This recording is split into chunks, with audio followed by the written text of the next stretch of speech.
Ano ba ang pangunahing mandato ng Social Security System para sa mga manggagawa, lalo na sa mga senior citizens? Magandang hapon po sa lahat ng mga nanonood. So ang pangunahing mandato po ng SSS o ang Social Security System ay magbigay ng proteksyon panlipunan sa mga manggagawang Pilipino sa pamamagitan ng sigurong pinansyal laban sa kawalan ng kita dulot ng pagkatanda, pagkapansanan, sakit, kamatayan or iba pang mga contingencies na tinatawag po natin. So para po sa mga senior citizens natin, ang layunin ng SSS ay makapagbigay ng buwanang pensyon upang matiyak ang sapat at tuloy-tuloy na kita po ng ating mga senior citizens, suportahan ng kanilang pangangailangan, pangkalusugan at pangkabuhayan, at itaguyod ang dignidad, seguridad at maayos na pamumuhay sa panahon ng pagreretiro. Manager Obispo, ang dami na palang miyembro ng SSS. Opo. Malapit-lapit ng mag 6 million. Yes po. Maaari bang ipaliwanag kung ano ang pensyon na nakukuha ng mga retired Filipino workers na miyembro ng SSS? Sige. Ang pensyon na natatanggap ng mga retiradong manggagawa ng Pilipino na miyembro ng SSS ay 1 month po yon na benefit na pinansyal na ibinibigay upang matiyak ang tuloy-tuloy na suporta sa kanilang pamumuhay pagkatapos ng pagre-retiro po nila. So meron po tayong tinatawag na monthly pension or yung buwanang pensyon. Ibinibigay po ito sa mga miyembro na nakapaghulog po ng hindi bababa sa 120 monthly contributions or 10 years bago po sila magretiro. Ito po ay nagsisilbing kapalit ng nawalang kita at tumutulong sa pang-araw-araw na gastusin, kabilang ang pagkain, gamot at iba pang pangangailangan.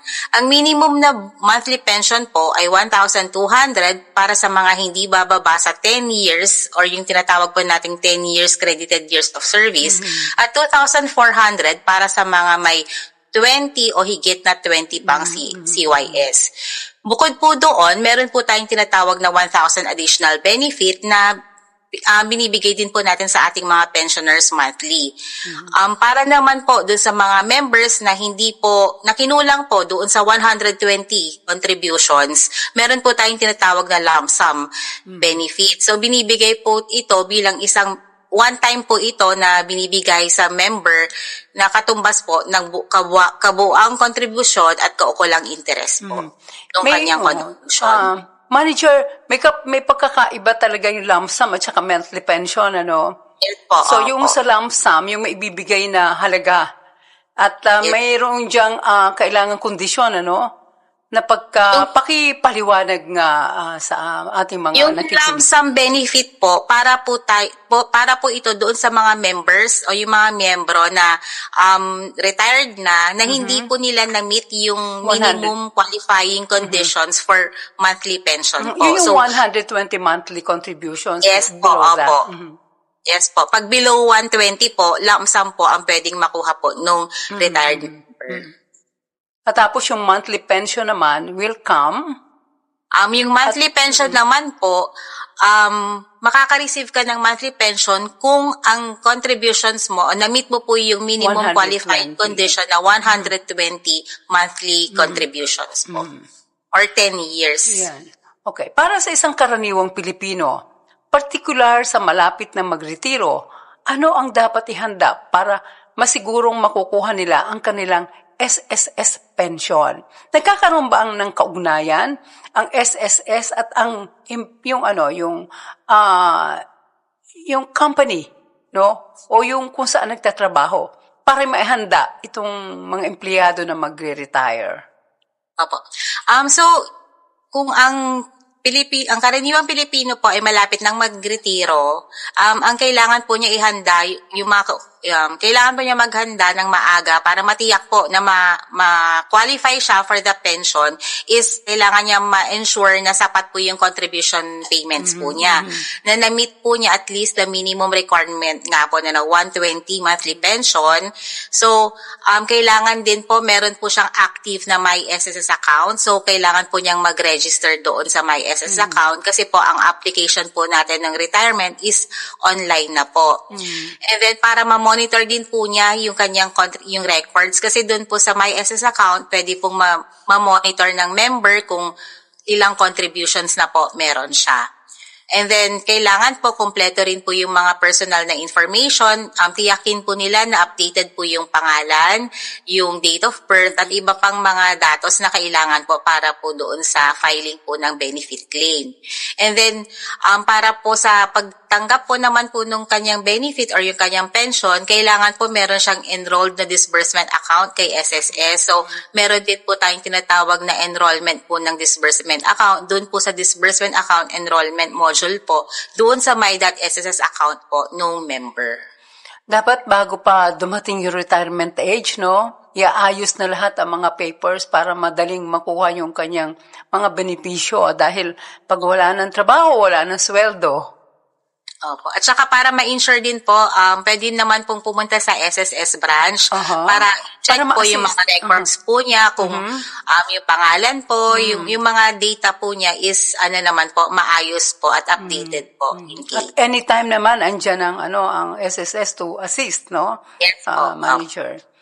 May na-receive kaming email mula kay Mr. Rizaleo Oclarit.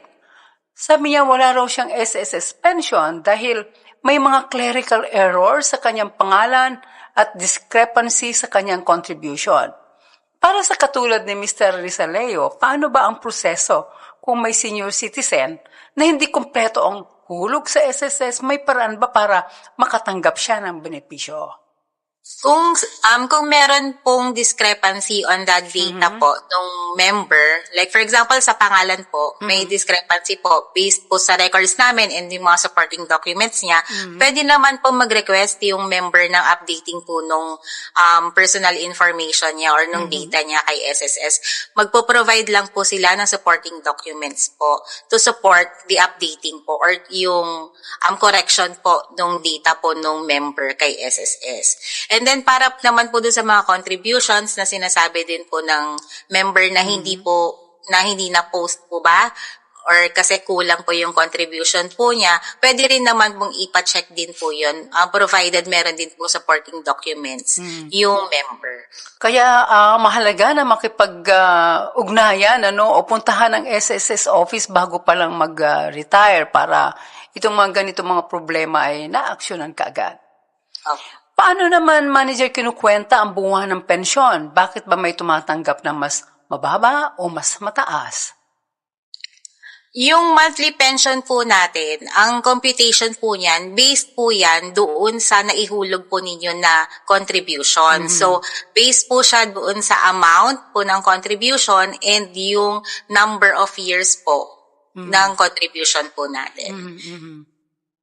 Kung ang isa namang applicant for retirement hindi ayos ang kanyang mga papeles dahil may kapansanan, pwede bang bigyan ng authority ang isa sa mga kamag-anak o kung sino man na pwedeng mag-represent sa retired or yung employee na about to retire? Para naman po sa mga seniors na nahihirapan pong pumunta personally sa SSS para mag-file, yun nga po yung nabanggit ko kanina, ang filing po na natin is online. So, mas pinadali po namin yung process ng application po natin. So, maaari pong mag-apply ng retirement benefit sa pamamagitan po ng My SSS account po ng member. So, ito po, mas mabilis po ito, walang pila, at maaari din pong gawin to sa bahay. So, pwede po patulong sa anak ninyo, paano mag-create ng account, and kung paano po mag-file. So, mas madali po, para hindi na po kailangan pumunta nung senior citizen sa SSS branch kung nahihirapan po silang bumiyahe or pumunta po ng SSS branch. Para naman, pwede din naman po kung gusto pa rin po nila magpunta, i-assist naman po sila nung branch po namin kung paano po mag-file at tulungan po sila or gumawa po ng SSS account po nila. Pwede po silang bumisita sa branch po namin. May mga mag-a-assist naman po. Maraming branches ang ang SSS bawat probinsya, yes regions. po. Kaya madali namang mapuntahan ang ating mga seniors sa mga branches na yan. Bukod naman sa pensyon, ano-ano bang tulong o benepisyo ang maaaring makuha pa ng mga seniors mula sa SSS? Kung ang isang senior po is wala pa po silang 65 years old at patuloy pa po silang nagtatrabaho at hindi po sila tumatanggap ng tinatawag po naming final benefit like retirement or disability pension, pwede po silang mag-avail ng sickness benefit in case na magkasakit po sila. Kinakailangan na siya po ay nakapaghulog ng hindi bababa sa 3 buwang kontribusyon sa loob ng huling 12 buwan bago ang semester ng pagkakasakit. Pwede din naman po sila mag-avail ng disability benefit ang isang senior kung hindi pa po sila nagre-receive ng retirement benefit. Kung in case na nawalan po sila ng kakayahan na magtrabaho o nabawasan ang kakayahang kumita dahil sa kapansanan, dulot ng karamdaman o pagkapinsala, upang maging qualified naman po para sa monthly pension ng disability, kailangan po nakapaghulog siya ng hindi bababa sa 36 na contributions bago po yung semester ng kapansanan or ng disability niya. Kung mas mababa naman po sa 36 ang buwan ng kontribusyon, makakatanggap po siya ng lump sum benefit. Okay, doon naman sa mga naulilang pamilya na isang miyembro, paano nila ma-avail yung mga death benefits?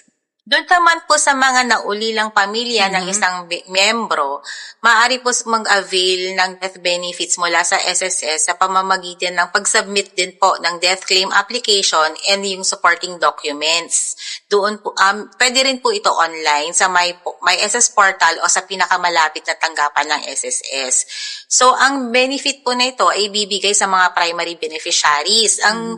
Ang primary beneficiaries po na tinatawag natin ay kabilang po dito ang legal na asawa at mga minor na dependent na anak po nung namayapang miyembro. Kung wala naman po siyang asawa or minor na bata, ipagkakaloob po yung death benefit sa secondary beneficiaries gaya ng magulang ng namatay na miyembro. Ang death benefit ay matatanggap ng primary beneficiaries bilang monthly pension po yun. So kung primary beneficiary ka, pwede kang tumanggap ng monthly pension basta ang miyembro po ay may hindi bababa na 36 monthly contributions po. Or pag below 36 naman po ang contributions na namatay ng miyembro, may lump sum benefit naman po makukuha ang primary benefit. Ayan, Pero kung ang tatanggap po is secondary beneficiary at wala na pong primary benefit yung deceased member, lump sum benefit naman po ang matatanggap ng secondary benefit. Bukod naman po dun sa death benefit, meron din po tayong tinatawag na funeral benefit. Ito naman po, kung sino po yung gumastos o yung naulilang pamilya na gumastos po dun sa pagpapalibing ng miyembro, meron po silang matatanggap na funeral benefit. Magkano manager yon? Ang ano po is from 12,000 to 60,000 pesos. Depende po ulit yon sa contribution po nung deceased member. Ayan, mga ka-Golden Heart, sana nakikinig kayong mabuti.